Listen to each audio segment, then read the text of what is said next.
Welcome back. हम लोग discuss कर रहे हैं chapter 8 being critical while writing. Basically जब भी हम लोग लिख रहे हैं तो उस समय पे हमें क्रिटिकली कैसे लिखना है और उस चैप्टर पे फोकस है। और हम लोग अब डिस्कस कर रहे हैं एग्जाम्पल के साथ, मतलब कुछ थेसिस के थेसिस और डिजिटेशन से उन्होंने कुछ एक्सट्रैक्ट उठाए हैं और वहाँ पे वो एक्सप्लेन करने की कोशिश कर रहे हैं।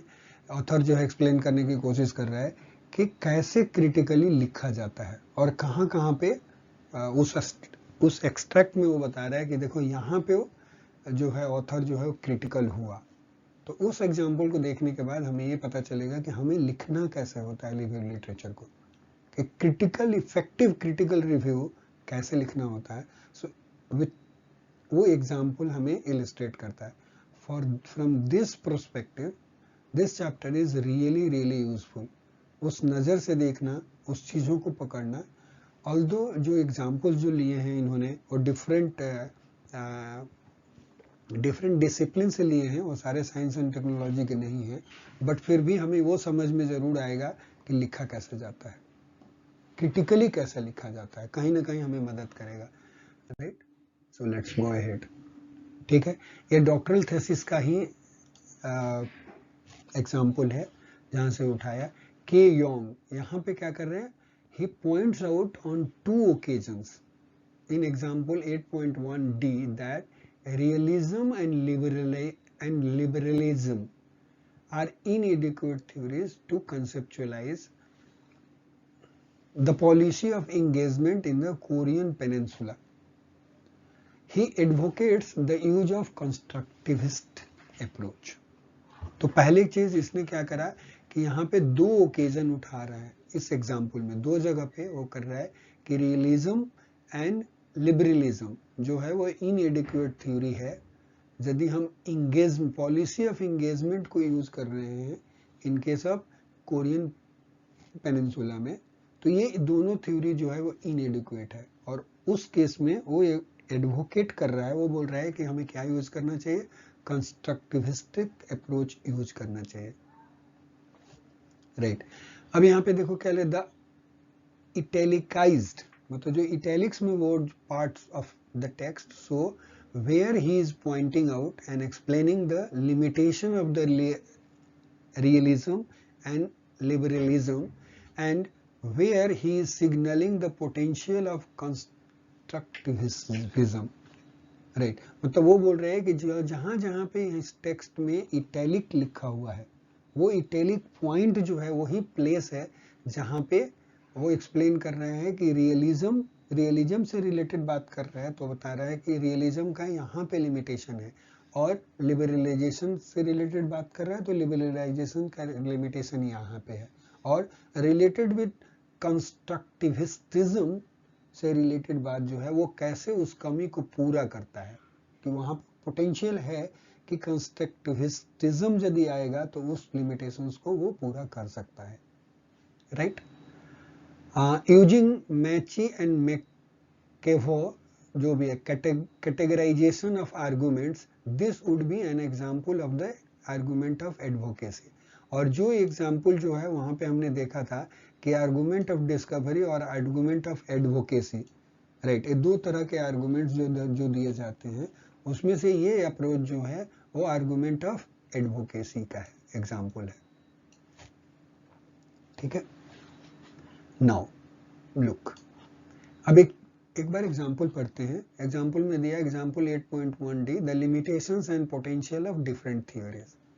He says if a strategy of engagement pursue a behavioral change on part of an enemy state, realism and liberalization called problem solving theories. Right?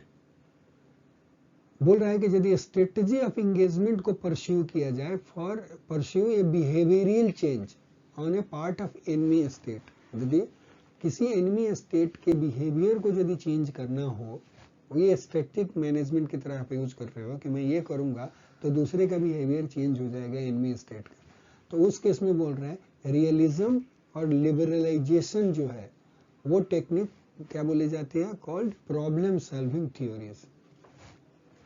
तब बोल रहा है कि ये प्रॉब्लम सॉल्विंग थ्योरी जो है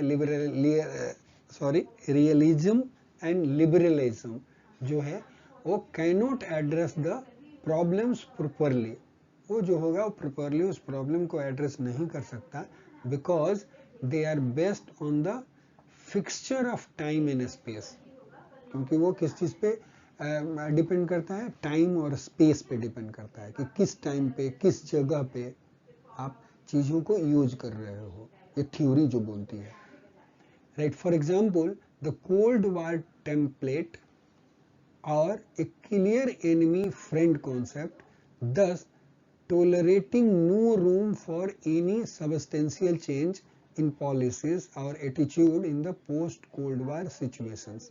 वो बोला यहाँ पे कि कोल्ड वार के टेम्पलेट को यदि देखा जाए या कोई भी क्लियर एनिमी और फ्रेंड के कॉन्सेप्ट को यूज करा जाए, तो उस केस में बोल रहा है कि thus tolerating no room for any substantial change in the policies or attitude, तो उस केस में बोल रहे हैं कि कोई मतलब वो टॉलरेट करते ही नहीं है कि मतलब कि कोई भी चीज हम चेंज करें, देयर इज नो, लिख रहे हैं ना, this tolerating no change, no room for any substantial change, मतलब उसके लिए कोई जगह नहीं है कि हम कुछ भी चेंज करेंगे, ऐसा नहीं। इन पॉलिसी और एटीट्यूड में कहीं भी चेंज नहीं करेंगे, जैसे उसने एग्जाम्पल क्या देखा है इन पोस्ट कोल्ड वार सिचुएशंस में।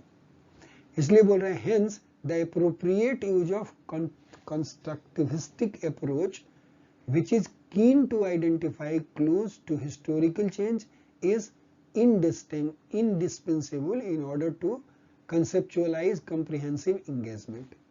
अब बोल रहे हैं देखो यहाँ पे पहले ये बता रहा है कि रियलिज्म एंड लिबरलाइजेशन जो है वो कॉन्सेप्ट जो है वो एनिमी स्टेट के बिहेवियर को वो चेंज नहीं कर पा रहा है।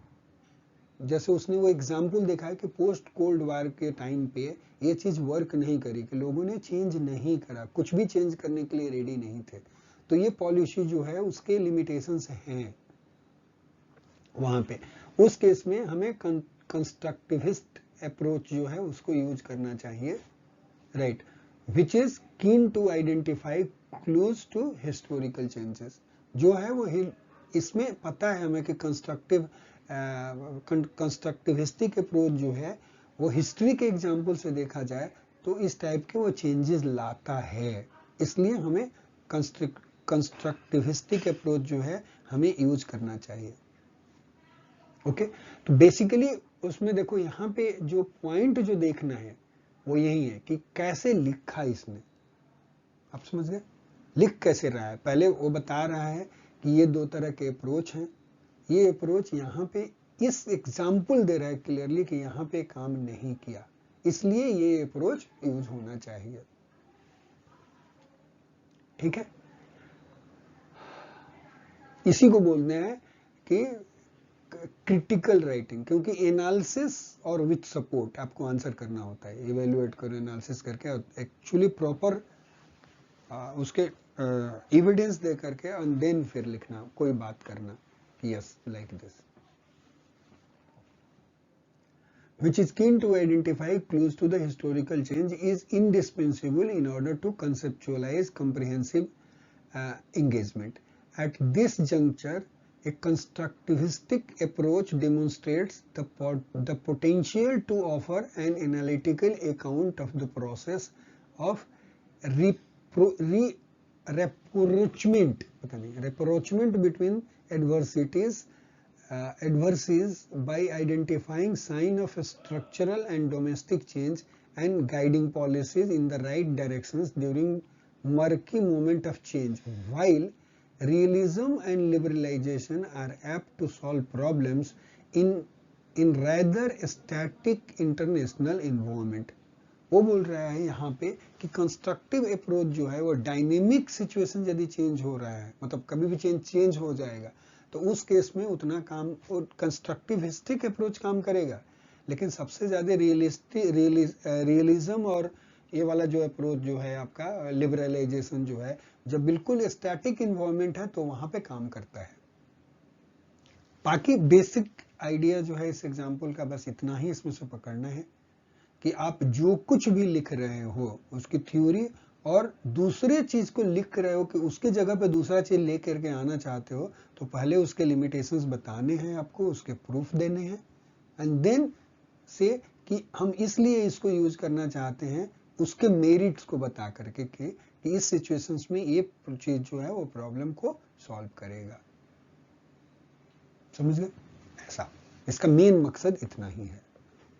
ठीक है, ओके, ये तो हो गया। If the strategy of management pursue A behaviour, यही वाला है, एनिमी स्टेट ऑलरेडी हो चुका है, हम लोगों ने यही वाली बात बोले थे क्रॉस। ठीक है, ये हो गया। एट दिस जंक्चर ये वाला भी हो गया, स्टैटिक एनवायरनमेंट में काम करता है, राइट। अब एग्जांपल 8.2 है। सो द नेक्स्ट 3 एक्सट्रैक्ट, अब जो है आगे के 3 एक्सट्रैक्ट जो आ रहे हैं, जो 8.2a, 8.2b and 8.2c are from a doctoral thesis in psychology से आ रहे हैं, produced by Thomas Webb, which has already been cited in previous chapters. Tom's work is based on experimental research investigating how people self-regulate their behavior in order to achieve their goals. ठीक है, यहाँ पे क्या बोल रहे हैं, again जो 3 abstract जो हैं वो कहाँ से है, किसी के डॉक्टरल थीसिस से हैं जिसने साइकोलॉजी में लिखा। दूसरी चीज बोला कि इसका वर्क जो है is based on the experimental research investigating, क्या इन्वेस्टिगेट कर रहा है, how people self regulate their behaviour in order to achieve their goal, अपने गोल को अचीव करने के लिए कैसे लोग अपने बिहेवियर को सेल्फ रेगुलेट करते हैं। ठीक है, इसका थीसिस जो है उससे रिलेटेड है, तो उसी से रिलेटेड तीन एक्सट्रैक्ट आने वाले हैं। एग्जाम्पल 8.2 चल रहा है। एग्जाम्पल 8.2 ये shows how the current research has a different focus to previous work। पहले तो क्या डेमोन्स्ट्रेट कर रहा है यहाँ पे कि कैसे how the current research has different focus to previous work। previous work पे वो एक ही फोकस नहीं है, कई एस्पेक्ट को वो फोकस कर रहा है प्रीवियस वर्क के। Tom clearly recognizes previous work and acknowledges the important findings। देखो अब यहाँ पे important findings जब दे रहे हो, आप recognize करते हो दूसरे को वर्क को, and acknowledge करते हो क्या, उसकी important finding को, तो इसको बोलते हैं argument of discovery। ठीक है, he also identifies क्या, the 3 separate occasions that there are omission and limitation in the previous work। या तो लोगों ने छोड़ दिया कोई चीज या उनके वर्क के लिमिटेशंस रहे। ठीक है, omission and limitation in the previous work। he then uses these weaknesses to lead into and provide justification for his 3 aims at the end of the chapter arguments of advocacy।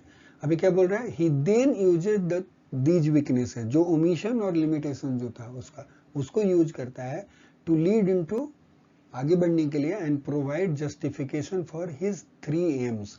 वो अपने chapter का जो भी इसका AIIMS objective है doctoral thesis का, वो 3 objective है, तो यहाँ पे वो कमी बताता है कि ये चीज उन्होंने छोड़ दिया, ये इनके वीकनेस थे, मतलब ये इसके लिमिटेशंस थे, और उन्हीं वीकनेस को यूज करके वो बोलता है कि मैं ये 3 काम करूंगा। राइट, ऐसा। ठीक है जी। सो ये जो एग्जांपल जो है वो किसका है, आर्गुमेंट ऑफ डिस्कवरी का, इंपॉर्टेंट फाइंडिंग को बताना किसी के स्टडी को, क्योंकि नेचुरली डिस्कवरी है ना, रिजल्ट की डिस्कवरी है।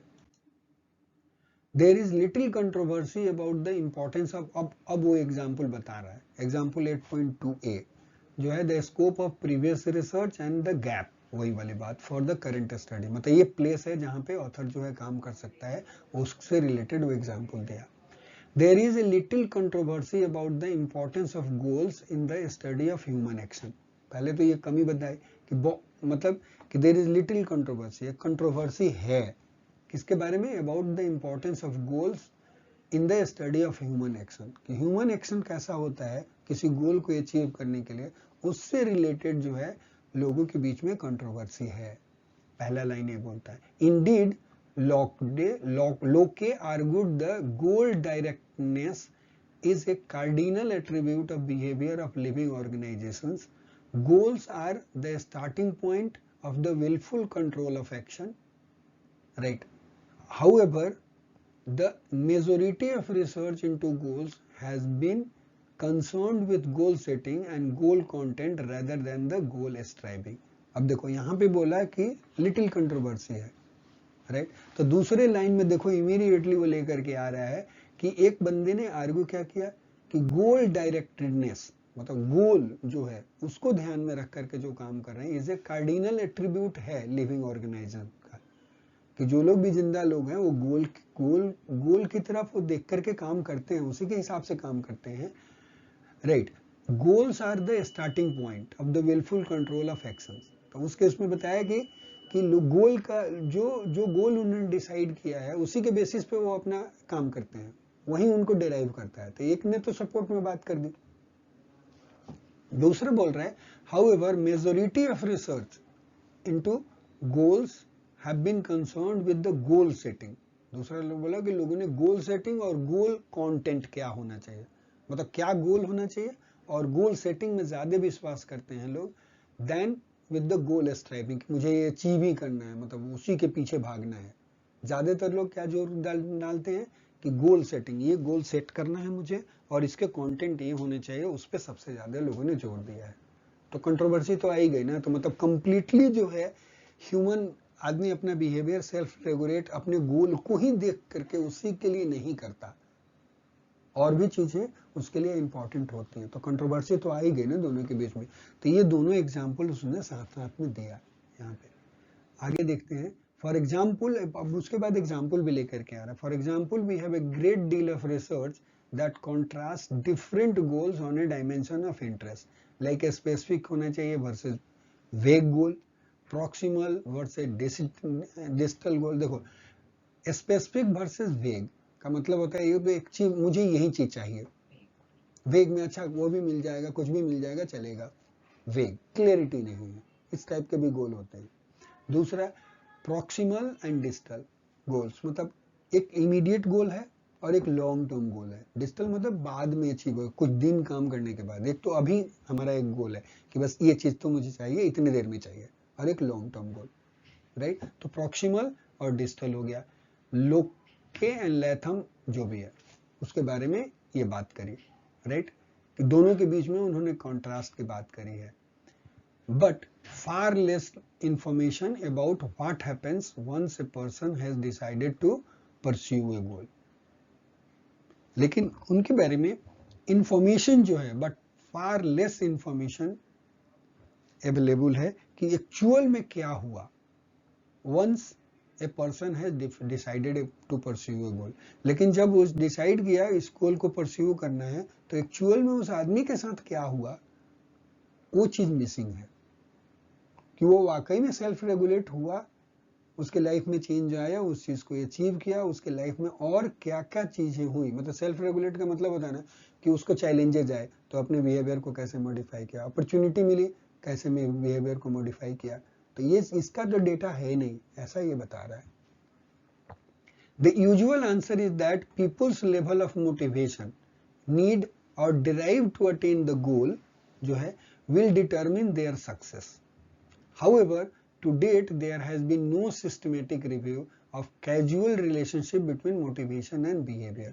ये बोल रहे हैं कि ठीक बात है, यूजुअल आंसर तो इसका यही है कि पीपल लेवल, उसके लेवल ऑफ मोटिवेशन जो है वो डिटरमिन करता है कि उनका सक्सेस कितना होगा किसी भी चीज में, राइट? लेकिन बोल रहे हैं कि अभी तक ऐसी कोई सिस्टमेटिक स्टडी नहीं हुई है जो ये बताए कि इस आदमी का इस लेवल का मोटिवेशन था, उसके चलते उसके बिहेवियर में मोटिवेशन और बिहेवियर, मतलब उसके बिहेवियर में चेंज हुआ to attain a particular goal, मतलब उस गोल को अचीव करने के प्रति उसका कितना मोटिवेशन है, और उस मोटिवेशन के बाद उसके बिहेवियर में क्या चेंजेस हुए, उस तरह के काम उस पे उस तरह के जो आर्टिकल जो है उसके ऊपर सिस्टमेटिक रिव्यू नहीं हुई है, लोगों ने काम नहीं किया है।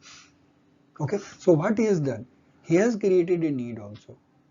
पहले बताया कि भाई इस तरह का रिसर्च तो खूब हुआ, ग्रेट डील ऑफ रिसर्च हुआ, जो डिफरेंट गोल को मतलब उसके बीच में कॉन्ट्रास्ट लोगों ने दिया कि स्पेसिफिक गोल और वेग गोल के बीच में यदि ये बात होता है तो क्या असर पड़ेगा, उसी तरह से लॉन्ग टर्म और शॉर्ट टर्म गोल होंगे तो उस केस में क्या होता है। इस टाइप के तो काम हुए हैं, लेकिन वहां पर भी इंफॉर्मेशन जो है पर्सन के साथ क्या हुआ वो मिसिंग है, एक बात। दूसरे वाले में बोला कि पीपल का मोटिवेशंस जो है उनके सक्सेस को डिटरमिन करता है। तो वहां पे बोला कि अभी तक ऐसा कोई सिस्टमेटिक रिव्यू जो है वो नहीं हुआ जो मोटिवेशन की अमाउंट ऑफ मोटिवेशंस और जो गोल अचीव जो करना है उसके चलते जो भी उन्होंने अचीव किया उसमें बिहेवियर मॉडिफिकेशंस क्या हुआ, उन्होंने रियली में अपने बिहेवियर को सेल्फ रेगुलेट किया या नहीं किया, ये चीजें जो हैं वो मिसिंग है।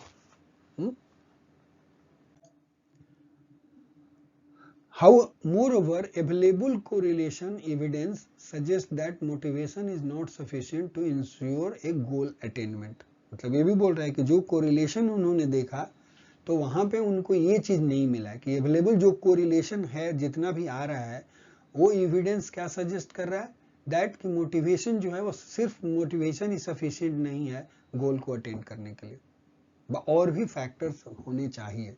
इतना ही काफी नहीं है कि ठीक है मुझे तो ये चीज चाहिए, जैसे मान लो कि मुझे 10 लाख रुपीज पर मंथ की सैलरी चाहिए, so that may be like motivation, ये मैं चाहता हूँ इसलिए मैं काम करूंगा, लेकिन मैं 10 lakh rupees per month achieve करूंगा या नहीं करूंगा, उसके लिए मैं क्या क्या कर सकता हूँ, अदर भी फैक्टर है तब जाकर के 10 लाख पर मंथ मुझे मिलेगा। तो ये बोला कि सिंपली जो कोरिलेशन जो एग्जिस्ट करता है उसमें ये नहीं है कि मोटिवेशन जो है एक सफिशिएंट है कि गोल को अचीव करने के लिए, मतलब मोटिवेशन ही एक फैक्टर है, इसके बीच में ऐसा कुछ मोटिवेशन वर्सेस गोल अटेनमेंट के बीच में कोई कोरिलेशन बहुत अच्छा नहीं मिला है। ठीक है, research suggest that वोल्यूशन process such as implementation intentions may be required to ensure that motivation is translated into the action। ये बोल रहा है कि अदर रिसर्चर जो हैं, रिसर्च जो लोगों ने भी किया है वो वहां पे ये बोला है कि इम्प्लीमेंटेशन इंटेंशंस ज्यादा इंपॉर्टेंट है और चाहिए कि जब तक आपके मोटिवेशंस तो हैं, लेकिन वही वाली बात जो बोला था 10 लाख रुपीज पर मंथ यदि मुझे अचीव करना है तो मुझे इसको क्या क्या चीजें करनी है ताकि हम 10 lakh rupees per month achieve करेंगे, वो इंप्लीमेंट तो करना पड़ेगा ना। तो इंप्लीमेंटेशन जो है इंटेंशंस इज रिक्वायर्ड, पहली चीज, right. However previous research has assumed but not tested, ये भी एक assumptions है इस रिसर्च का, टेस्ट नहीं हुआ है। The discriminant validity of motivation and volition and has failed to address the question of why such strategies may prove effective। मतलब वो बोल रहा है कि ये दोनों के बीच में मोटिवेशन और वोलिएशन एक प्रोसेस है ना, कि इम्प्लीमेंटेशन स्ट्रेटेजी यदि यूज करेंगे तो शायद अचीव हो सकता है जो भी हम करना चाहते हैं, लेकिन इसके ये fail to address the question of why such strategy, क्यों वोलिएशन जो है वो वहीं इफेक्टिव होगा, ऐसा कोई इस क्वेश्चन का आंसर जो है वो हमें नहीं मिल रहा है। ओके, तो बेसिकली ये क्या करेगा, द एम ऑफ, अब देखो लास्ट में लिख रहा है क्या कि the aim of the present thesis is to examine the casual role, मतलब क्या relation goal intention on behaviour, goal intention का बिहेवियर से क्या रिलेशनशिप है उसका करता है, to determine the joint impact of goal intentions and implementation. यदि मान लो कि दोनों ही हो, गोल इंटेंशंस भी हो और उसके इम्प्लीमेंटेशन हो, इम्प्लीमेंटेशन का भी इंटेंशन हो, तब बिहेवियर पे क्या इफेक्ट पड़ता है, एंड टू इन्वेस्टिगेट, तीसरा फैक्टर क्या इन्वेस्टिगेट करना चाह रहा है, to investigate the mechanism by which implementation intention influence behaviour. Implementation intention जो है कैसे बिहेवियर को इन्फ्लुएंस करता है वो चीज, राइट। तो ये तीन एम जो है वो यहाँ पे करके बनाया। पहला aim to examine the casual role of goal intention on behaviour, number 1। दूसरा वाला है to determine the joint impact of goal intentions and implementation on behaviour, implementation intention on behaviour. And third, to investigate the mechanism by which implementation intention influence the behaviour. तो ये 3 जो है इसने अपना M शायद ऑब्जेक्टिव बना दिया। तो देखो पहले, सबसे पहले इसने क्या किया, सब चीज में बताई, वहां पे जगह क्रिएट किया कि ये चीज मिसिंग है, ये चीज ओमिट हो गई, ये इसके लिमिटेशंस हैं, ये चीज अवेलेबल नहीं है, इतना काम हुआ। और फिर वहीं से जो 3 कमियां बताई उसी को उठा करके इसने एम ऑब्जेक्टिव बना दिया।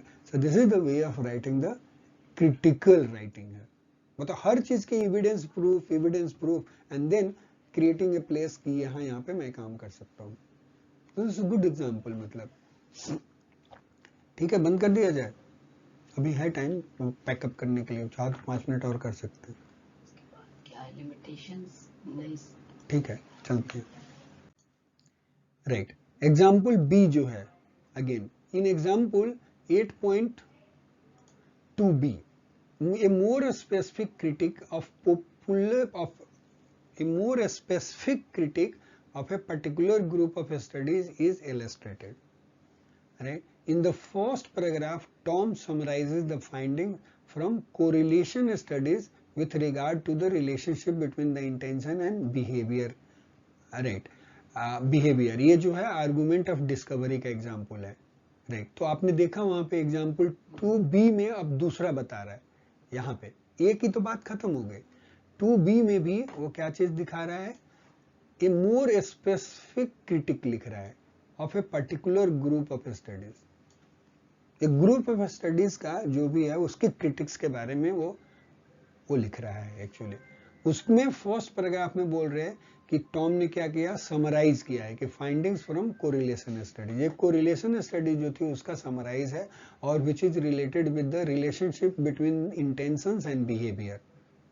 राइट, कि गोल इंटेंशन जो है उसके भी इंटेंशंस किसी का है कोई चीज अचीव करने का, तो उसके बिहेवियर के बीच में क्या रिलेशन है।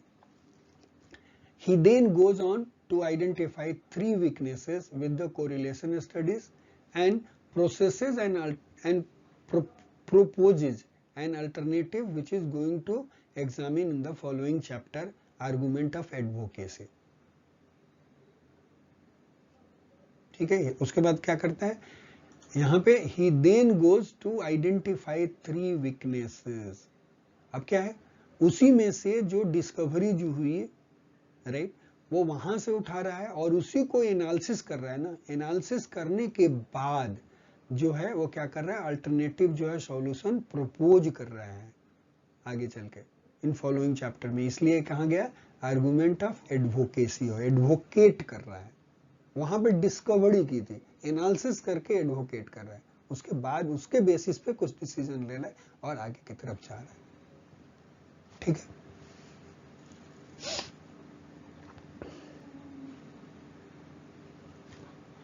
सॉरी आगे चलो। कोरिलेशन स्टडीज शोज दैट, अब देखो यहाँ पे अब शुरू कर रहा है 8.2 का एग्जांपल शुरू हो गया।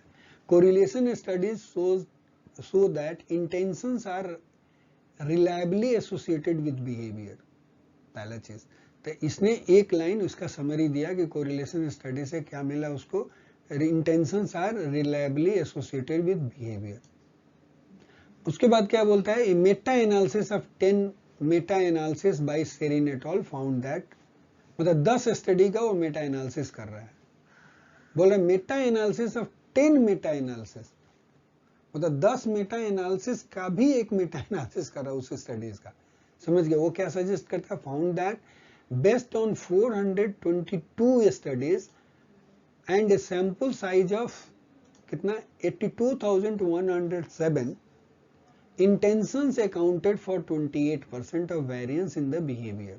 और कोरिलेशन कोएफिशिएंट कितना मिला, आर पॉजिटिव कोरिलेशंस मिला था इज इक्वल टू 5.53, तो बहुत अच्छा कोरिलेशंस नहीं है, लाइक जस्ट लाइक ए 50%, मतलब इधर भी नहीं, मतलब उसको कहीं यूज नहीं कर सकते। बेटर कोरिलेशन वो होता है जो 80-90% से अबव जाए, आर का वैल्यू जो आना चाहिए वो 90-80 के आसपास, 80 से अबव जाना चाहिए। In the context of the theory of planned behaviour, अमृत एक कोई ऑथर है, उसने क्या किया, मेटा एनालिसिस ऑफ 185 स्टडीज किया and found the intention accounted for 22% variance, 22% variations था, और इस केस में कोरिलेशन कोफिशिएंट 0.47 है, 50% से भी कम है।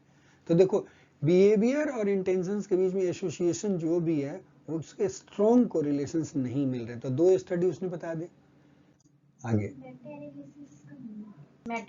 मेटा एनालिसिस एक टेक्निक है कि जो ऑलरेडी रिजल्ट जो पब्लिश हो चुका है उसकी स्टडी को देख करके, उसको पेपर को पढ़ के, उसका डेटा लेकर के लोग एनालिसिस करते हैं, और एक कॉमन, मतलब जैसे मान लो कि हम 3 लोग हैं, अब तीनों लोगों ने एक ही चीज पे पेपर लिखा, मान लो थायराइड कैंसर पे लिखा, और किसी ने, मैंने 10 पेशेंट लिया, तुमने 100 पेशेंट लिया, इसने 1000 पेशेंट लिया।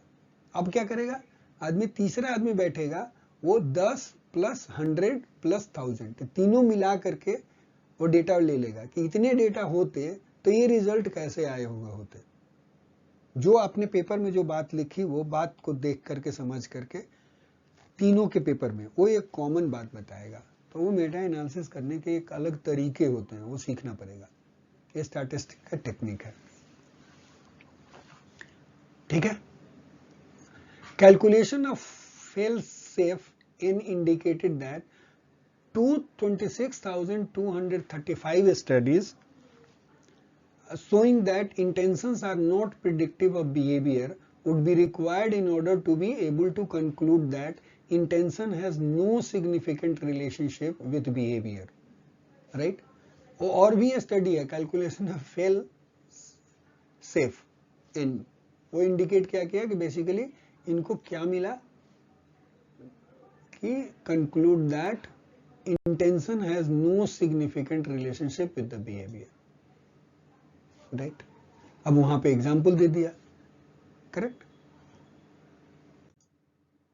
अब देखो यहां पे क्या करता है, उसके बाद क्या लिखता है, however a number of problems are encountered when attempting for infer causation from correlation studies।